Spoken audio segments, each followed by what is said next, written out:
Bonjour les amis, je suis Pascal Trefangui, on est à Rio de Janeiro, au Brésil. C'est pour ça qu'ici, on est des lamas tropicais. Hein. Alors aujourd'hui, on va parler de la différence entre le bouddhisme et l'hindouisme. Vous allez voir que le bouddhisme en fait est sorti du brahmanisme et que le brahmanisme, sous l'influence du bouddhisme, s'est transformé en hindouisme. Vous ne comprendrez rien au bouddhisme, vous ne comprendrez rien à la tradition actuelle de l'Inde et de la relation d'amitié entre l'Inde et l'Iran, alors qu'il y a une inimitié entre le Pakistan, le Bangladesh et l'Inde, si vous ne comprenez pas ces changements historiques. Alors on va parler d'histoire, on va parler de spiritualité, mais avant tout, on va parler de comment, à l'époque du Bouddha, il y a une société qui ressemble beaucoup à notre société, la société anglo-saxonne, la société moderne, c'est la société du brahmanisme. Et cette société du brahmanisme, elle est proche d'amener l'Inde, à cette époque-là, à une catastrophe totale, sur le modèle de ce qui s'est passé en Égypte à l'époque de Moïse. Alors, qu'est-ce qui se passe à ce moment-là? Quel est le rôle du Bouddha? Et comment le bouddhisme, avec ses concepts, s'est installé en Inde? Puis comment, sous l'influence du bouddhisme, le brahmanisme a complètement disparu? Puis ensuite, c'est l'hindouisme qui est apparu et le bouddhisme est parti, complètement disparu de l'Inde.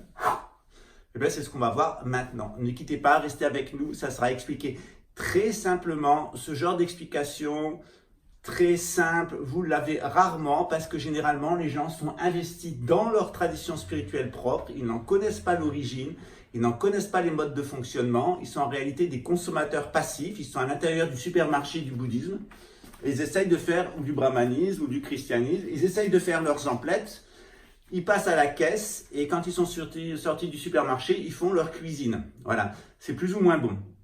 Ce que j'essaye de vous montrer ici, c'est comment les aliments ont été produits, comment ils ont été mis en boîte, comment ils ont été mis dans le supermarché, lesquels vous devez acheter, lesquels vous devez rejeter, avec le coût minimum, pour pouvoir vous faire la meilleure cuisine possible. Ça vous plaît, ça vous intéresse? Alors restez ici.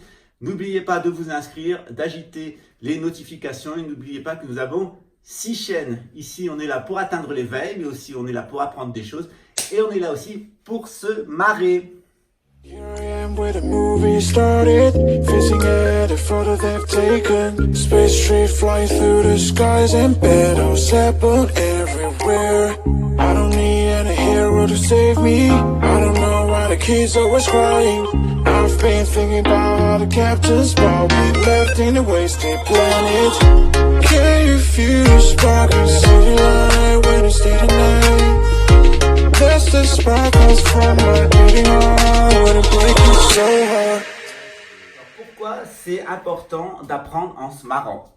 Quand j'étais petit, j'étais un petit garçon, à cause de mémoire de vie précédente, j'étais un petit garçon qui se prenait un peu pour un Rinpoché. Donc j'étais très sérieux, j'étais très austère, j'étais très rigide. C'est un petit garçon très droit qui passait son temps à mettre le petit doigt comme ça sur ce qu'il faut faire et ce qu'il ne faut pas faire, etc. Et j'oubliais d'être heureux et j'oubliais la gaieté et l'amusement. Ce qui fait qu'on me trouvait un petit garçon très sérieux, mais un peu triste. Voilà. Et ma mère, mes parents, considérant que j'étais un peu triste et un peu austère et toujours un peu bizarre en ce qui les concernait, c'était en réalité cet environnement d'expérience passée, de vie passée qui s'était inscrit en moi et qui me conditionnait dès mon enfance. Donc mes parents, ils ont entendu réagir et un jour ma mère décide de m'amener à un cirque. Et puis donc on me met tout à fait devant. Et puis il y a un espèce de clown qui arrive comme ça, avec des grandes chaussures comme ça. Et alors tous les enfants étaient hilar, ils criaient, etc. Et puis moi, comme d'habitude, j'étais sage. J'étais immobile, j'étais sage. Voilà, et je regardais. Alors quand j'étais petit, mes parents se sont dit, ce gosse il est autiste, c'est pas possible, il rit jamais, il s'amuse jamais, il est toujours très sérieux, droit comme un i, etc. Qu'est-ce que c'est ce gosse? Et puis alors j'étais le seul gosse évidemment qui s'amusait pas. Donc le clown me repère immédiatement, et puis il vient comme ça, il dit « Bonjour les petits éléphants !» Alors je regarde avec un certain dédain ce pauvre personnage habillé comme un clown, et je dis « Enfants !» Et alors le clown il regarde comme ça, il dit bonjour les petits éléphants. Et moi je dis plus fort, enfants. Alors le clown vient face à moi comme ça, il dit bonjour les petits éléphants. Et moi je dis enfants, encore plus fort contre le clown. Puis je deviens rouge, je m'énerve et le clown il dit les petits éléphants, comme ça. Alors ma mère me calme et dit écoute Pascal, ne t'énerve pas, il en fait exprès. Je dis et en plus il en fait exprès. Voilà. Et bien c'est exactement ce qu'on va voir aujourd'hui et en plus il en fait exprès. À notre chaîne Templo Escola Buddhista do Rio de Janeiro, c'est-à-dire le temple école de Rio de Janeiro, parce qu'on est le seul temple bouddhiste de Rio de Janeiro à être un œcuménique, c'est-à-dire on pratique toutes les formes de bouddhisme et on est ouvert sur toutes les traditions spirituelles, ce qui fait qu'on est aussi une école. On n'est pas seulement là pour faire Bouddhi, Bouddho, Bouddha, ding ding ding, avec des trucs exotiques auxquels on ne comprend absolument rien, dans des mantras incompréhensibles avec des formules magiques. Ça, c'est l'orientalisme, hein. C'est-à-dire qu'on s'emmerde à la messe, hein, parce qu'on connaît ça par cœur et on n'y comprend rien. Alors on va se trouver un lama tibétain, et puis on va faire des rituels avec des machins, des casseroles, des instruments exotiques, faire Bouddhi, Bouddhi, Bouddha, on va méditer un petit peu. C'est très snob, c'est très à la mode, sauf que ça ne mène absolument sur rien, sauf perdre votre temps, perdre votre argent, et transformer votre lama tibétain en guignol. Donc, il est important, en plus des pratiques, c'est sûr qu'il faut prier, c'est sûr qu'il faut méditer, c'est sûr qu'il faut répéter des mantras, des yantras, qu'il faut faire des mudras, etc. C'est certain. Mais en plus de tout ça, il faut comprendre. En plus de tout ça, il faut aimer. Et en plus de tout ça, il faut agir. Si votre pratique du bouddhisme ne fait pas de vous une bonne personne, une meilleure personne, vaut mieux rester chez vous et aller au cinéma.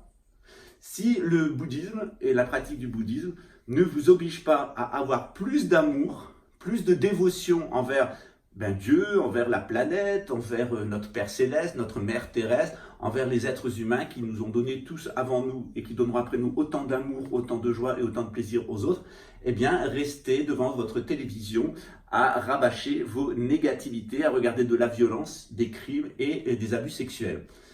Si votre pratique du bouddhisme ne nous amène pas à plus de connaissances, c'est-à-dire que si vous continuez à vous illusionner avec des pratiques auxquelles vous ne comprenez rien, eh bien c'est très simple. Prenez un dictionnaire ou une encyclopédie, mettez-les dans l'autre sens et continuez à lire, ça fera exactement le même effet que ce que vous faites. Alors vous connaissez la méthode Trefinghi. La méthode Trefinghi, c'est je te rentre dans le fion. Et au propre comme au figuré, hein. S'il y a des amateurs, bienvenue à la maison. Non, c'est une blague. Hein. C'est toujours des blagues. Voilà, les petits éléphants. Vous avez compris? Voilà. Donc, je vais vous expliquer très simplement le dispositif du bouddhisme. C'est quoi être bouddhiste? Est-ce que bouddhiste, c'est se mettre devant une statue du Bouddha, faire Om Yoga, Om Yoga, Om Rinpoche, Ging, Ging, Ging, Ging, avec, voilà. Pour la plupart des gens, le bouddhisme, c'est ça.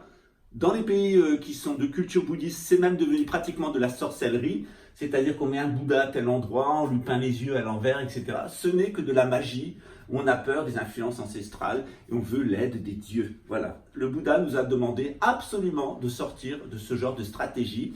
C'est de la stratégie populiste, ça fait vivre les lamas, ça fait vivre les moines, ça entretient une espèce de sorcellerie généralisée, mais ça ne rend pas les gens plus connaissants, plus aimant et plus actif. Alors, c'est quoi le bouddhisme? Le bouddhisme, on va vous dire c'est une doctrine, le bouddhisme, on va vous dire c'est une pratique, et on va vous dire le bouddhisme c'est un résultat. Alors le bouddhisme, oui, c'est une doctrine, c'est l'enseignement du Bouddha. Oui, le bouddhisme c'est une pratique, on a un certain nombre de pratiques dans le bouddhisme, et c'est un résultat, c'est atteindre l'état de Bodhisattva, et ensuite l'état de Bouddha. On verra une autre fois la différence entre Bouddha et Bodhisattva, pour l'instant on va rentrer dans la doctrine.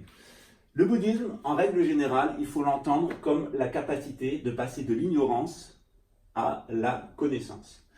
Comment est-ce qu'on passe de l'ignorance à la connaissance? Eh bien, dans le bouddhisme, on l'explique dans une petite peinture que je vais vous présenter maintenant. Alors ça, dans le bouddhisme, c'est le résultat qui est visé. Qu'est-ce qu'il y en a ici? Alors celui-là, il est rouge, il y en a des bleus, il y en a des verts, il y en a des jaunes, hein, ça dépend de votre race, ou en tout cas de la signification que vous voulez donner à votre vie. Celui-là, il est rouge. Il a un joli bol ici dans lequel il y a un nectar d'immortalité. C'est le Bouddha Amitabha, il est à l'ouest. Alors pourquoi on l'a cherché, pourquoi on a pris le Bouddha Amitabha? D'abord parce qu'on est à l'ouest et aussi parce que la plupart des gens qui viennent me voir pour rentrer dans le bouddhisme, pour rentrer dans une thérapie, c'est parce qu'eux-mêmes ils sont déjà un peu à l'ouest. Hein. On en a un certain wagon ici. Hein. Vous connaissez tous le professeur Tournesol, il est comme Nicolas avec son pendule de radiesthésiste, il est toujours un petit peu plus à l'ouest, un petit peu plus à l'ouest, un petit peu plus à l'ouest, voilà. Trifon Tournesol. En réalité, souvent on me dit à l'ouest de quoi? En fait, dans la représentation du monde, il faut comprendre que le centre du monde, c'est l'Himalaya. C'est le mont le plus haut. Donc il est le centre de la Terre parce qu'il est le pôle le plus haut.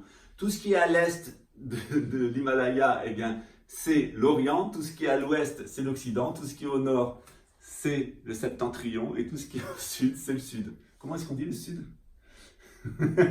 Voilà. Alors, je vous ai montré quel était l'objectif à atteindre, c'était cet état de Bouddha. Et dans le bouddhisme, on a une petite représentation de comment qu'on est dans la merde. Voilà. Donc, si vous voulez savoir comment qu'on est dans la merde, c'est ici. Voilà, ça se passe là. Donc, au centre, il y a 3 animaux, et puis ensuite, il y a 6 mondes, et puis ensuite, il y a 12 chaînons. Voilà. Et ces 12 chaînons, en fait, eh bien, ils sont là. Ils sont ici. Ces chaînons, c'est comment on est enfermé dans l'ignorance, ici. On est des aveugles. Et comment cette ignorance, eh bien, elle va nous amener à la souffrance. Pourquoi est-ce qu'on souffre, nous dit le Bouddha? Le Bouddha, il nous dit, vous souffrez parce que vous êtes des ignorants. Il y a une dizaine de jours, j'étais en train de discuter avec la chargée de la culture de la ville de Paraty. Et puis, elle était très contente de présenter ce concert de jazz, qui était gratuit d'ailleurs. On avait le droit de filmer, donc je vous ai mis des photos. On avait le droit d'être sur son cellulaire, on avait le droit de rentrer et sortir pour fumer une clope ou boire une bière. Donc c'était sympa, c'était super ouvert. Et puis, je sors pour fumer une clope, parce que je fume un petit peu de temps en temps, et puis faire une vidéo. Et la chargée de la culture me dit, donc, em que país podia fazer desse jeito? Mexer com seu celular, enfin, etc. Mais dans quel pays on peut faire ça? Aller à un concert gratuit, de super qualité, avec des artistes internationaux, gratuitement, rentrer et sortir, fumer une clope, être sur son téléphone. Il n'y a qu'à Paraty qu'on peut faire ça. Évidemment, il n'y a qu'à Paraty qu'on peut faire ça. C'est très simple parce qu'à côté, il y a une centrale nucléaire et qu'elle arrose les gens pour qu'ils se taisent sur les pollutions radioactives et sur que les gens ne réfléchissent pas trop à ce qu'est l'industrie nucléaire. Voilà. Mais n'empêche qu'il y a des avantages. Hein. Vous prenez un petit coup de radiation quand vous allez à Paraty, mais en échange, vous avez un concert de jazz gratuit. Puis on s'est mis à parler de Bolsonaro et elle m'a dit, mais de toute façon c'est un imbécile. Elle m'a dit, c'est un imbécile et c'est surtout un ignorant. Je lui dis, oui, bien sûr, c'est quelqu'un qui est absolument ignorant. Il est complètement dans l'illusion. Des gens d'extrême droite qui veulent tuer les juifs, tuer les indiens, massacrer les francs-maçons, exterminer l'islam, etc. Ce sont des psychopathes parce que c'est des gens qui ont une vision, sont des ignorants, surtout des gens qui ont une vision très étroite de la vie, qui sont infectés par une idéologie, une idolâtrie qui est le nationalisme. Ils se sont inventés une nation à laquelle ils appartiendraient et pour cette nation, ils sont prêts à mourir et surtout ils sont prêts à tuer les autres. Alors c'est ce qui se passe à l'époque, du Bouddha. À l'époque du Bouddha, la société à laquelle il appartient, la société brahmanique, elle commence à être détruite par le nationalisme. C'est-à-dire que la famille impériale à laquelle il appartient, eh bien, au lieu de comprendre qu'elle est le mandataire de Dieu sur terre, qu'elle est là pour aider les gens, eh bien, elle s'est mise à asservir les gens. C'est un peu ce qui se passe avec Klaus Schwab. Klaus Schwab, il a dit, hein, vous êtes des nations, vous allez être au service de votre nation dans une grande organisation internationale qui n'est pas le Troisième Reich, qui n'est pas l'URSS, qui sera le nouvel ordre mondial. Et pour ça, nous allons tuer 7 milliards d'entre vous. Vous vivrez avec des machines et nous allons vous modifier génétiquement. Et ainsi, à la fin de notre monde merveilleux, vous allez avoir plus de compassion et plus de passion.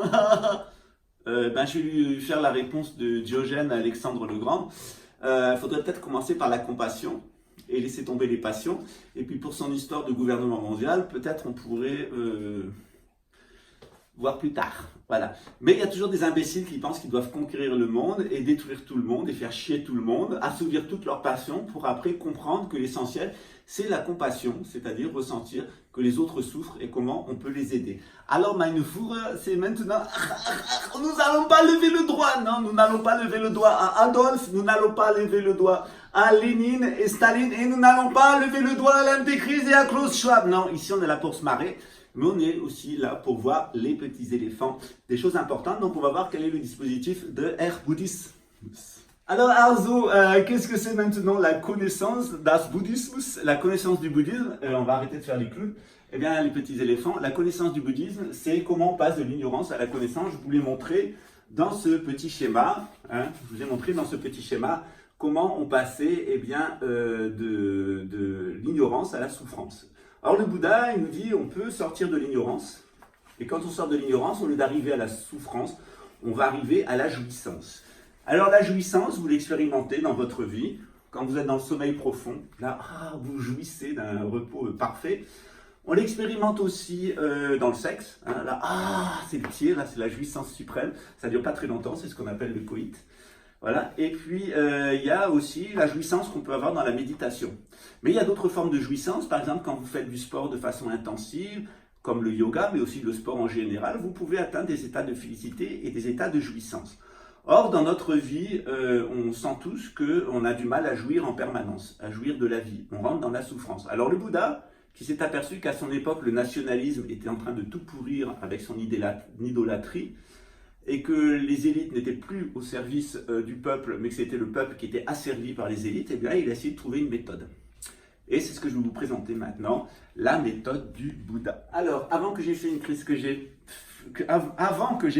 cardiaque, hein, voilà, et que vous lamentiez de ma mort ou que vous en réjouissiez, c'est égal, on va voir quel est le dispositif du bouddhisme. Alors, qu'est-ce que c'est être bouddhiste? Qu'est-ce que c'est être bouddhiste? Alors, en général, on va demander à une personne, qu'est-ce que c'est être bouddhiste? Être bouddhiste, c'est des mecs qui méditent devant une statue de Bouddha en faisant des ohms. Voilà. En règle générale, c'est la réponse que vous allez entendre.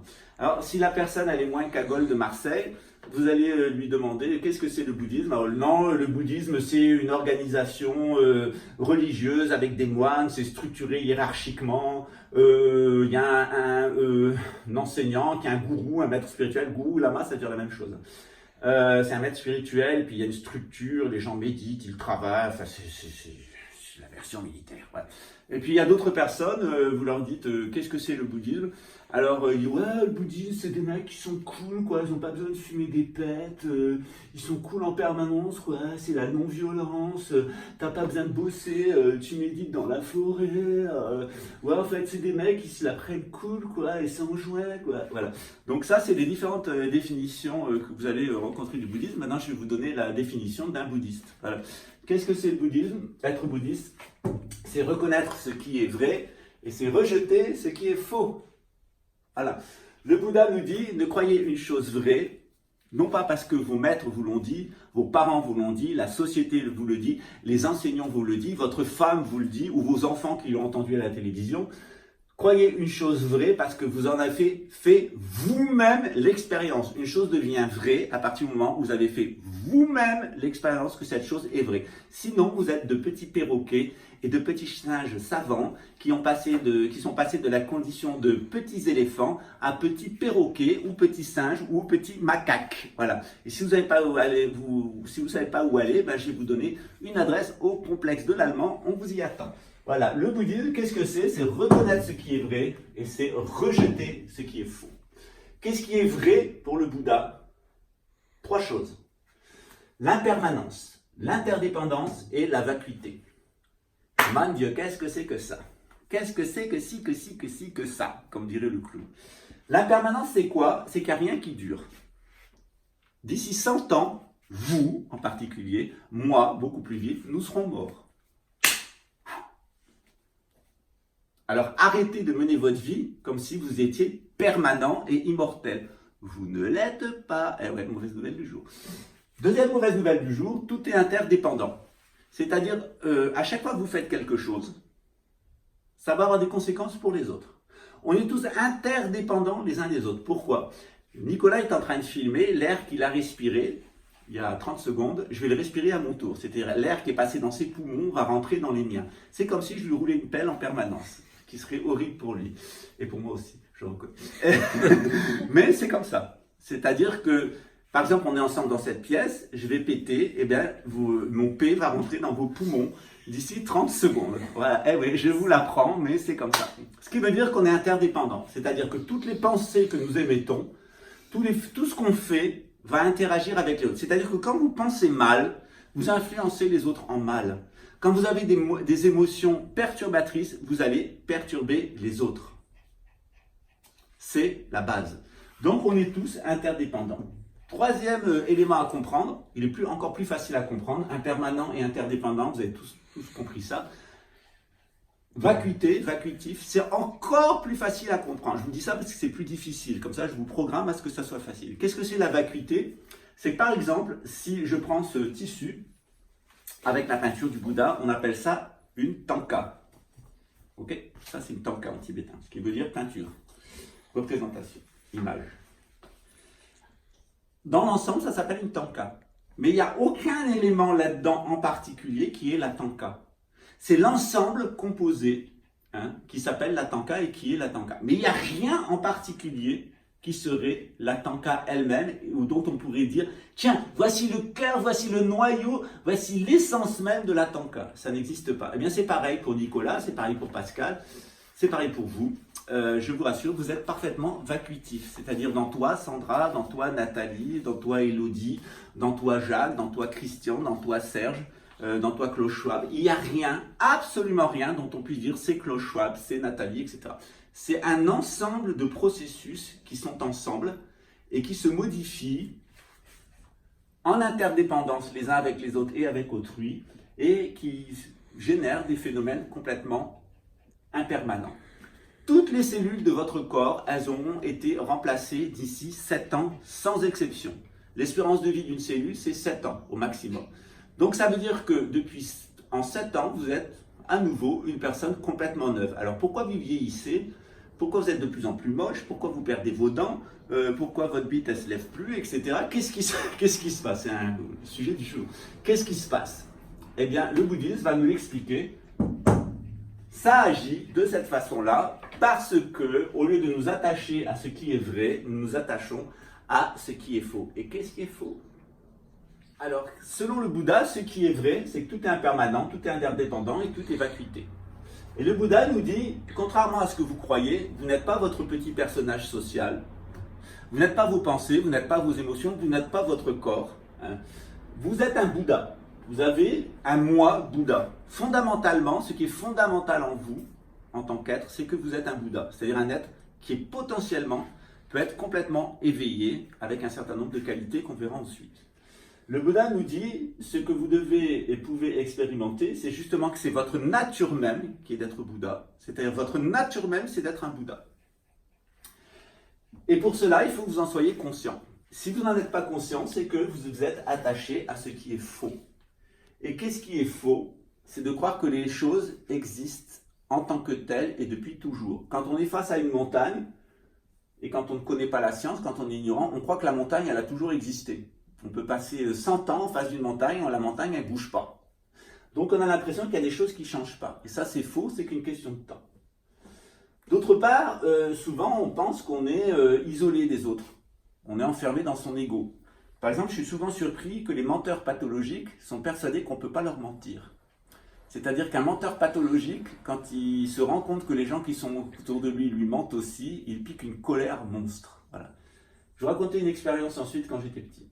Ensuite, la troisième illusion, c'est de croire qu'on est immortel, c'est-à-dire qu'on ne mourra jamais, c'est-à-dire qu'on a une âme immortelle qui transmet, qui se réincarne. Tout ça, c'est faux. Il n'y a rien en nous et en quoi que ce soit qui existe en tant que tel.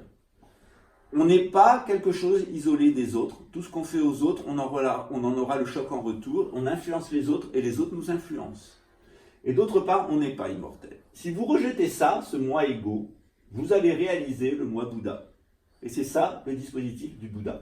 Alors maintenant, ça c'est la théorie à laquelle je vous invite à réfléchir. Réfléchir. Voilà, vous envoyez une flèche vers vous-même. Réfléchir. Et qu'est-ce que le bouddhisme nous propose de faire pour réaliser notre nature Bouddha? C'est d'agir. C'est ce qu'on va voir maintenant, après la pause, avec un interlude musical qui sera une session de paix musicale. Non, je rigole. Quels sont les moyens que nous offre le bouddhisme? Il y a des gens qui ont les moyens, il y a des gens qui n'ont pas les moyens. Qu'est-ce qui se passe quand on a les moyens? Qu'est-ce qui se passe quand on n'a pas les moyens? Ça veut dire que quand on rentre dans le supermarché, si on a les moyens, on s'achète tout ce qu'on veut. Quand on n'a pas les moyens, on est obligé de faire ses courses au Lidl Price et puis d'acheter des produits génériques. Voilà, c'est comme ça. Eh bien, vous avez une grande chance, c'est que dans le bouddhisme, vous avez un crédit illimité. C'est-à-dire que vous avez une carte de crédit qui s'appelle Bouddha Nicolas, Bouddha Pascal, Bouddha Élodie, Bouddha Serge, etc. Vous rentrez dans le supermarché du bouddhisme et vous pouvez vous acheter tout ce que vous voulez, vous pouvez blinder votre caddie. Après, il va falloir digérer. Ça, c'est une autre question. Alors, qu'est-ce que nous dit le Bouddha? Le Bouddha, il nous dit Vipassana. Ce n'est pas une marque de voiture américaine, Vipassana. C'est méditer. C'est une façon de méditer pour obtenir le calme mental nécessaire à la progression. On progresse vers sa nature, on part de son ego, on progresse vers sa nature Bouddha, hop, hop, hop, hop, hop, Et pour y parvenir, eh bien, il faut avoir du calme mental. Voilà. Pour obtenir le calme mental, il faut méditer. Ensuite, une fois qu'on a médité, méditer en soi-même, ça ne sert à rien. Voilà. Si vous faites que méditer, ça ne sert absolument à rien. Vous pouvez vous mettre comme ça, vous méditez.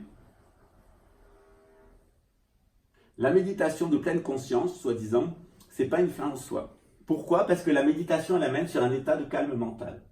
Et cet état de calme mental, il va permettre de vous reprogrammer. Dernièrement, l'Éducation nationale en France, elle a dit qu'il fallait surveiller les cours de méditation parce qu'il y avait des professeurs de sport qui profitaient après la méditation pour endoctriner les étudiants dans des sectes. C'est pas faux, c'est vrai, il y a des steinériens partout, ça pullule à l'Éducation nationale, il y a des communistes, enfin bon, vous connaissez l'Éducation nationale.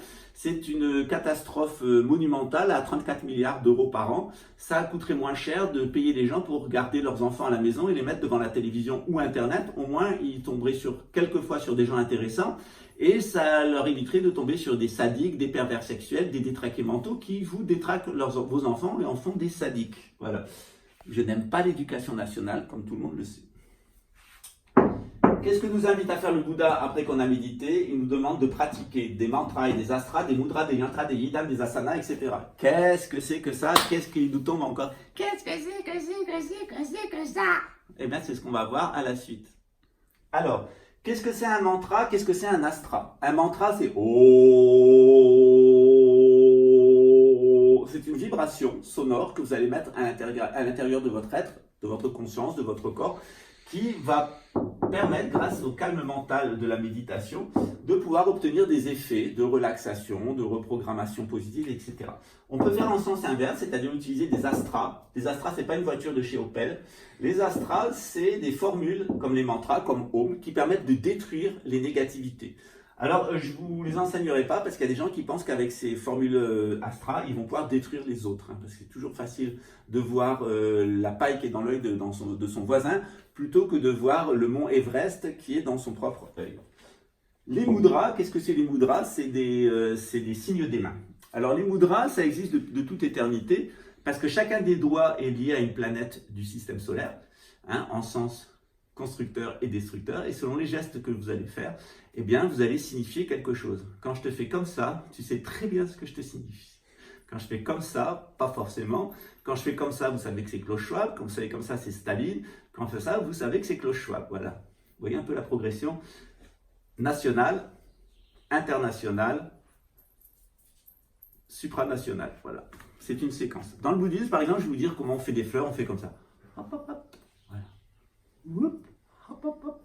Donc c'est facile, au Tibet, les moines, dans leur visualisation, ils se visualisent se projeter après leur mort dans un paradis, dans une terre pure, avec un Bouddha qui va les enseigner, avec des bodhisattvas, avec des gens merveilleux et intelligents, pas comme ceux qu'on a ici. Désolé les amis. Non, je rigole. Et hop, comme au Tibet, il n'y a pas beaucoup de fleurs, il fait froid, et bien, il fallait trouver un moyen de signifier ce qu'est une fleur. Ben, une fleur, vous voyez, c'est comme ça, dans la terre, la graine. Ça pousse, et hop, hop, hop, ça s'épanouit, c'est tellement joli. Voilà, donc on a fait hop, hop, hop, hop, hop, et hop, c'est les fleurs, voilà. Chez les Indiens, on fait Hug, on sait que ce Hug, ça veut dire paix. Voilà, si tu t'appelles Hug, ton nom veut dire paix. Donc, qu'est-ce qu'on fait dans ces pratiques? On fait des mudras, on fait des yantras. Qu'est-ce que c'est les yantras? C'est des ondes de forme, c'est des formules géométriques qui vont, une fois qu'on a obtenu le calme mental, eh bien, nous permettent de voir très clairement la réalité métaphysique. On en parlera une autre fois. Il y a des yidams. Les yidams, c'est comme le Bouddha que voilà. Voilà, ça c'est un yidam. Voilà, ça c'est un yidam. C'est le Bouddha de l'Ouest, le Bouddha Amitabha, qui correspond à la constellation des... On ne vous le dira pas aujourd'hui. Voilà. Donc ce Bouddha... c'est un yidam, c'est-à-dire qu'on va le visualiser dans son paradis, et puis on va essayer de tellement bien le penser qu'il va finir par nous apparaître, et puis on va l'installer à l'intérieur de nous, et on va lui demander de réveiller en nous toutes les qualités de l'Ouest. Et les qualités de l'Ouest, c'est la compassion. Okay? Autre aspect, ce sont les asanas. Alors qu'est-ce que c'est les asanas? Ce sont les postures de yoga. Les postures de yoga, elles ont été formalisées par des grands maîtres spirituels de l'Inde, mais ça existe dans toutes les traditions spirituelles. Regardez par exemple quand vous faites ça. Hop. Tout de suite, vous allez ressentir un relâchement dans votre colonne vertébrale et plus de calme mental. Donc les anciens, ils se sont aperçus que quand on prenait certaines postures, voilà, on était dans un certain état mental. Par exemple, un dépressif est toujours comme ça. Les gens se partent, l'enfer chez les autres. Voilà. Il y a des gens, il y a Bernard Tapie.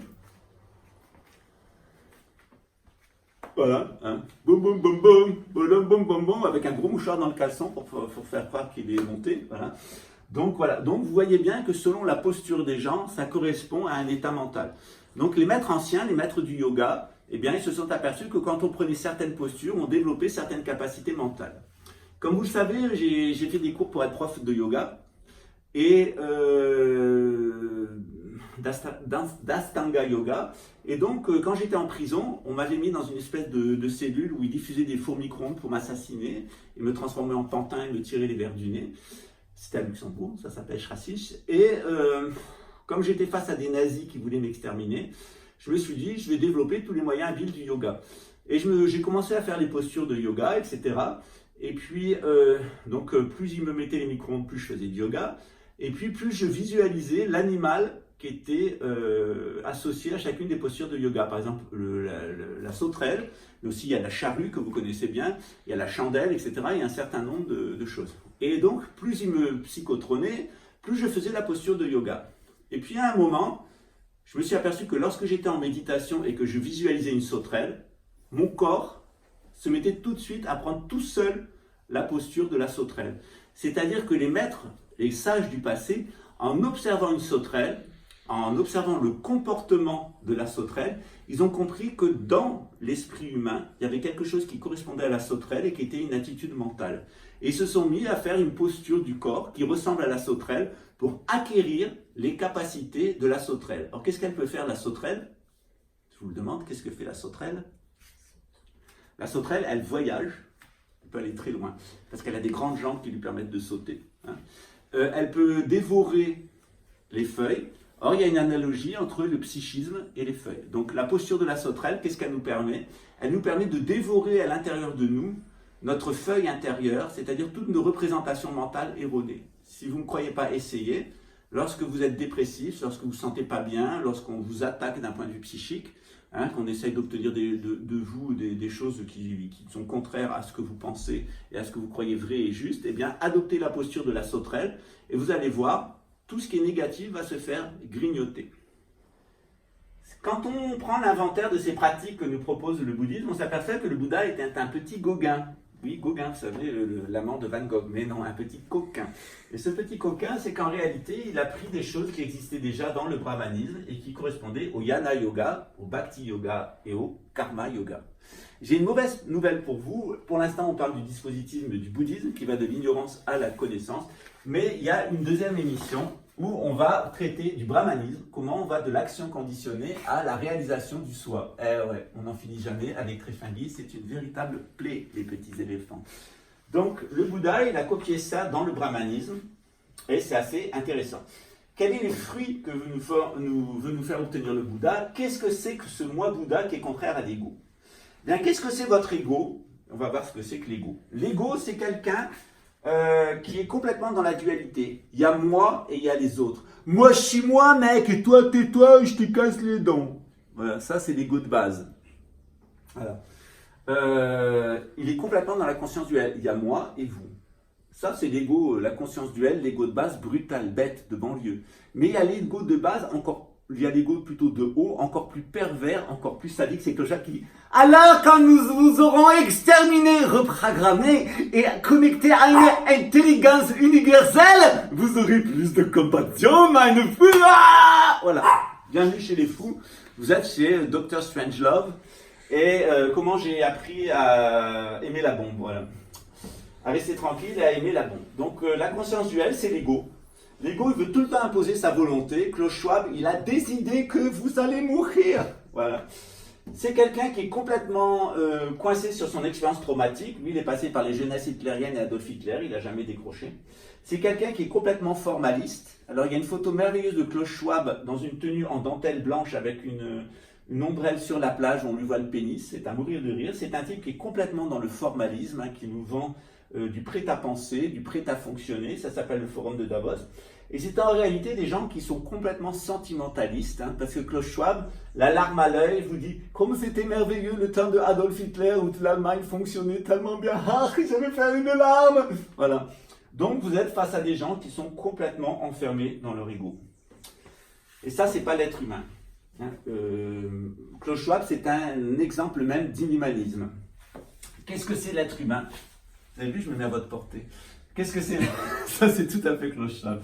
Qu'est-ce que c'est l'être humain? C'est pas quelqu'un qui est enfermé dans la dualité, c'est pas quelqu'un qui veut imposer sa volonté, c'est pas quelqu'un qui est complètement dominé par ses expériences traumatiques, c'est pas quelqu'un de complètement formaliste, et c'est pas quelqu'un de complètement sentimentaliste, la larme à l'œil, qui après avoir essayé de vous assassiner et vous piquer tous vos biens. C'est pas juste qu'on nous demande de partir!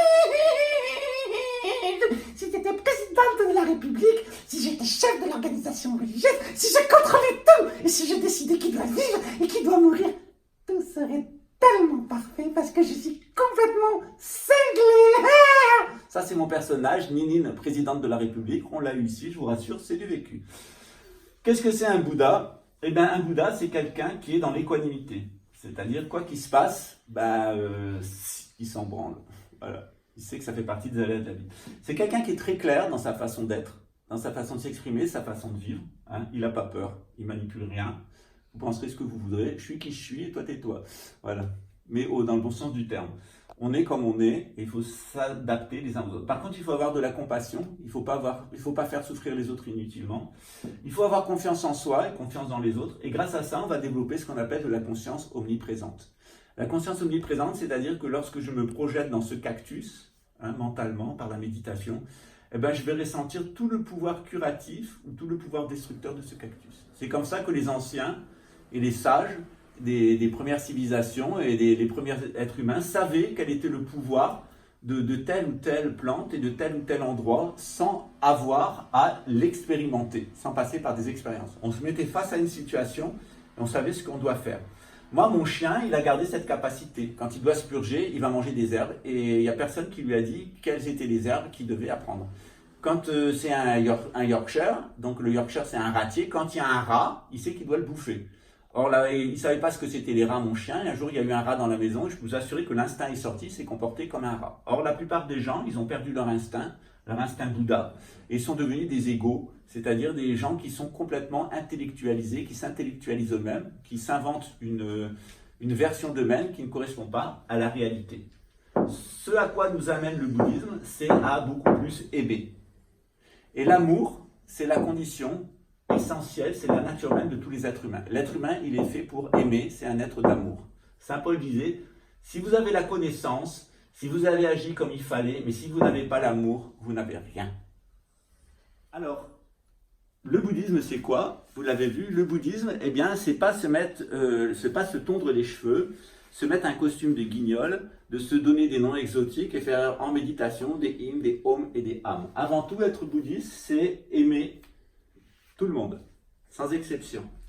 Ça ne veut pas dire qu'on doit tout accepter. C'est-à-dire fondamentalement, on doit rester aimant. Ça veut dire aussi qu'on doit agir de certaines façons, notamment éthiques. Puis ça veut dire aussi qu'on doit réfléchir à la façon dont on conçoit l'existence. Alors c'est ce qu'on fait dans notre temple. On vous apprend à réfléchir de façon bouddhiste. On vous apprend toutes les techniques d'éveil. Et à la fin, vous allez voir que vous serez des êtres plus aimants.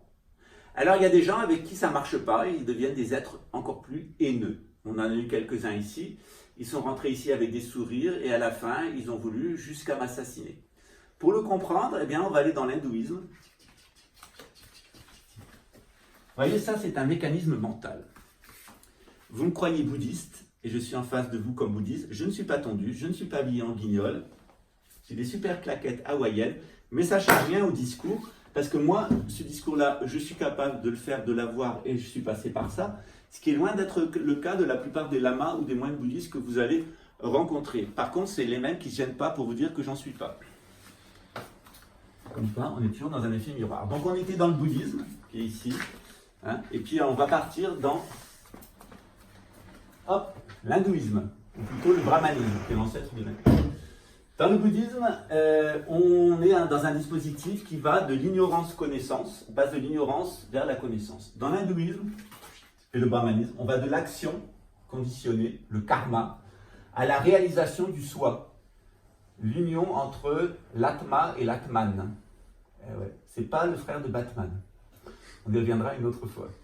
En règle générale, ce dispositif il a été inventé parce que les sages des temps passés ont compris qu'il y avait quelque chose qui se passait au niveau subtil et au niveau mental chez l'être humain, et c'est ce qu'on va voir maintenant. Si nous avons quitté l'Himalaya et le Tibet et l'Asie du Sud-Est pour nous rendre en Inde en un éclair de temps. Qu'est-ce qu'on va retrouver en Inde? On va retrouver une très belle civilisation qui est issue de Sumer, qui est issue de l'Égypte. Et cette civilisation, elle a développé des connaissances en matière de compréhension de ce qui se passe d'un point de vue subtil, c'est-à-dire électromagnétique, hormonal et mental, émotionnel à l'intérieur de l'être humain. Qu'est-ce qu'ils ont découvert? Ils ont découvert que le long de notre colonne vertébrale s'inscrivaient toutes les tensions. Et ils en sont venus à l'idée que dans nos os et dans notre moelle épinière, tous les traumatismes que nous avons vécus s'enregistraient. Et qu'à partir du moment où il y avait un flux subtil, nous on dirait électromagnétique et formel, comme à l'époque il disait subtil, eh bien va se développer en nous une fausse connaissance.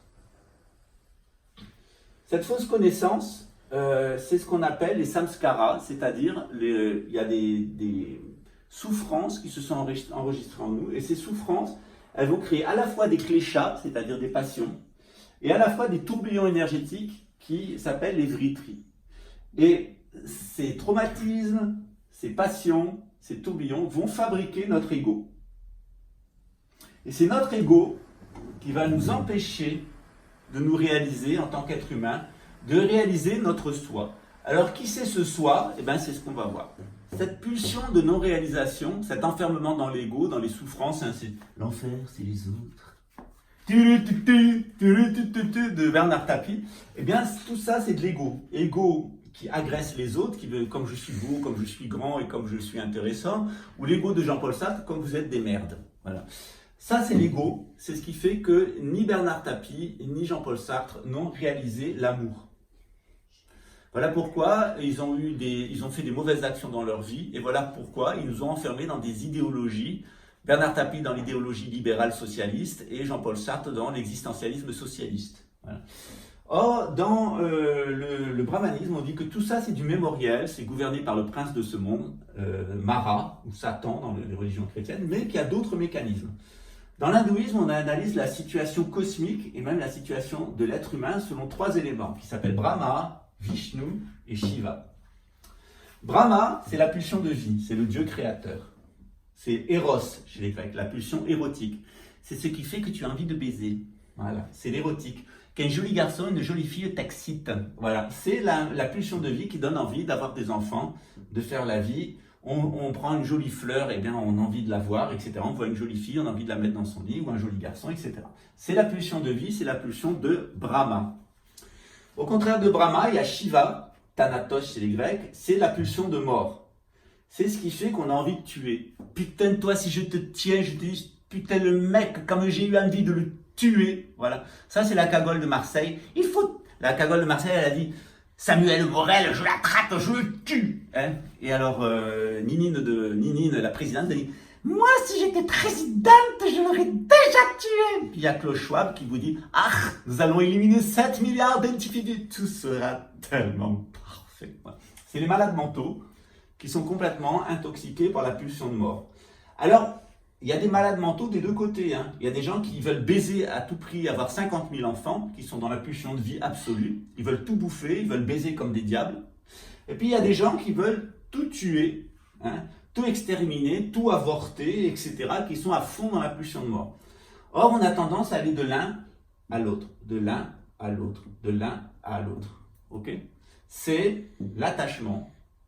Le désir-attachement, on veut ce qui est bien, ce qui est bon et ce qui nous fait plaisir. Et c'est la répulsion. C'est le moment où on repousse tout, on a envie de tout détruire. Vous vous souvenez que je vous ai montré une petite représentation bouddhiste qui nous montrait la merde dans laquelle on est. Et au centre ici, vous avez 3 animaux qui sont le serpent, hein, c'est la répulsion, et le coq qui est le désir. Ok. Le serpent, il nous fait froid dans le dos, hein, on a de la répulsion par rapport au serpent. Tandis que le coq, lui, il veut baiser du soir au matin toutes ses poules, il ne sait jamais s'il les a toutes baisées, combien il les a baisées, combien de fois. Il y a un troisième animal qui est le porc. Le porc, il se manifeste dans l'ignorance. Or, le principe d'ignorance dans le brahmanisme, c'est l'ego à proprement parler. Par contre, il y a un principe qui est opposé à l'ego, qui est complètement l'opposé de l'ego, qui est Vishnu, qui est la pulsion de réalisation. C'est-à-dire que tous les êtres humains, ils ont Vishnu en eux et ils veulent se réaliser. Voilà pourquoi, quand il y a des êtres humains qui sont complètement dans cette pulsion de réalisation, qui l'incarnent et qui aident les gens à sortir de la vie et de la mort, eh bien on les appelle des avataras, des descendants de Vishnu. Vous en connaissez un certain nombre, il y a Krishna. Okay. Il y a aussi la tortue du début des temps, qui était un avatar. Il y a le sanglier aussi, qui est un avatar de Vishnu. Pourquoi? Parce que le sanglier, c'est comme le porc. Il représente celui qui ignore son soi, qui est enfermé dans l'ego, mais qui peut aussi le réaliser. C'est ce qu'on nous dit dans le bouddhisme.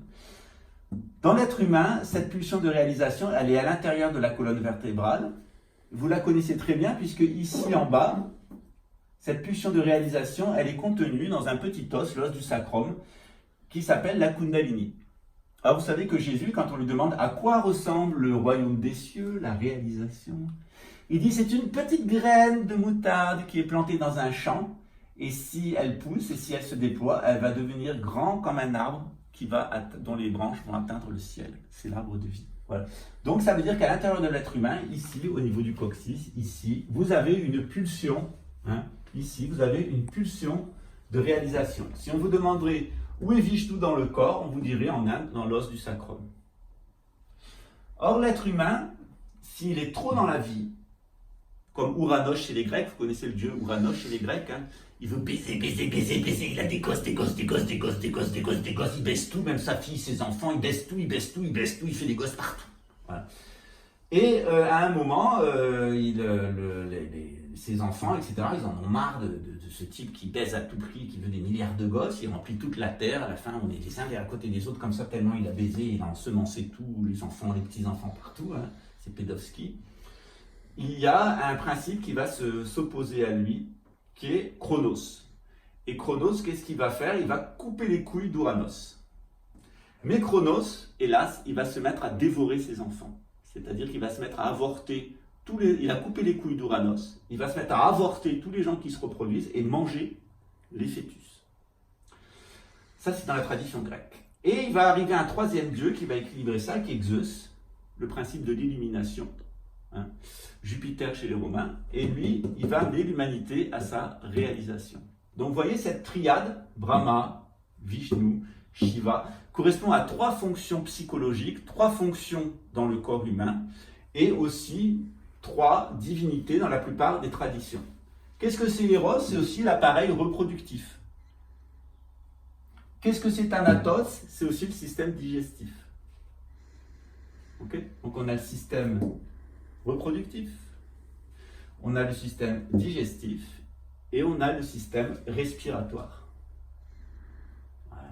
Et ce système respiratoire, qui est Zeus, chez les Grecs, qui est Vishnu, qui est la pulsion de réalisation, eh bien, elle va être entretenue dans tous les exercices de spiritualité du brahmanisme comme du bouddhisme, en particulier parce qu'on s'aperçoit que lorsque la personne n'a pas une bonne respiration, la personne qui est comme ça, elle est même plus capable de réfléchir. Elle est comme un petit chien paniqué. Elle est comme Mistigris, il y a une petite Yorkshire, comme ça, il est en transe, il fait une crise cardiaque, il tombe sur le dos. Il me l'a fait. Mon chien était tellement excité, il était tellement en transe, il est tombé sur le dos, on a cru qu'il était mort. Voilà. Après, il y a l'excès inverse, ça lui parce qu'il était dans la pulsion de vie à fond. Il y a la pulsion de mort. Alors ça, c'est quand mon chien, une fois, il s'est fait agresser par un autre chien. Et puis, il y avait des gens qui vivaient ici, ils avaient un chien complètement psychopathe, comme ses patrons. Et Persil, il s'appelait un chien Persil, déjà, là-bas, il faut quand même être perché. Hein. Voilà. Et donc, le chien, il agressait tous les autres, il agressait ma tante, il agressait tous les chiens qu'il y avait ici, il a agressé les gens, il n'a pas arrêté de faire des conneries. Et mon chien s'est fait agresser par Persil. Et alors, après que mon chien était agressé, il était comme ça.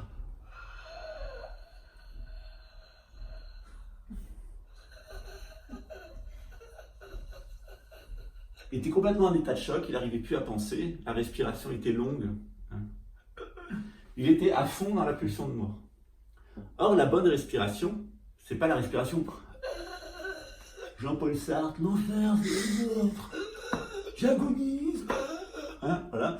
Ni c'est la pulsion de vie, Bernard Tapie. Ça, c'est l'excès. Les deux guignols de service de la tradition occidentale. Le businessman, j'aurais voulu être un artiste, voilà. Et puis l'autre qui est complètement dépressif, qui ne veut pas désespérer Billancourt, donc qui soutient les goulags de Staline en Union soviétique. Il y a un principe d'équilibre entre les deux, c'est Vishnu, c'est la pulsion de réalisation, c'est réaliser le soi. Ok ? Donc le Bouddha, qui avait oublié d'être bête, il a piqué dans l'hindouisme ce dispositif de l'hindouisme que l'hindouisme a hérité du brahmanisme, le Bouddha l'a chopé dans le brahmanisme. Or, on retrouve dans les trois principes du bouddhisme, le principe d'impermanence, on retrouve la pulsion de vie. La pulsion de vie, elle est impermanente. Ok ? La réalisation, la pulsion de réalisation, mais aussi l'ego, ce sont des phénomènes interdépendants. C'est-à-dire, plus vous êtes dans l'ego, moins vous êtes dans le soi. Plus vous êtes dans le soi, moins vous êtes dans l'ego. Vous voyez comme je me promène aujourd'hui ? La pulsion de mort, vous allez la retrouver dans le principe de vacuité.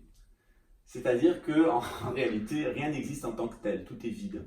C'est pas la peine de vous préoccuper, vous allez vivre, vous allez mourir, et entre les deux, vous allez vous maintenir. C'est pas la peine d'en faire un problème personnel. Donc vous voyez bien que ce dispositif du bouddhisme, eh bien, il est présent dans toutes les traditions spirituelles, notamment dans le brahmanisme et ensuite dans l'hindouisme, mais il est présenté directement. La spécificité, c'est ce qu'on va voir dans une deuxième émission, vous n'en aurez jamais fini avec moi, je suis une véritable plaie, c'est qu'on va vous expliquer dans le cadre du brahmanisme comment on passe de l'action conditionnée par l'ego et par le karma à la réalisation du ça. Et pour ça, on a 3 voies spirituelles et même une 4e. Mais ça sera dans une autre émission parce que c'est comme ça. Salut. I get those goosebumps every time. Here I am where the movie started, facing at a photo they've taken. Space tree flying through the skies and battles happen everywhere. I don't need any hero to save me. I don't know why the kids always crying. I've been thinking about how the captain's ball we left in a wasted planet.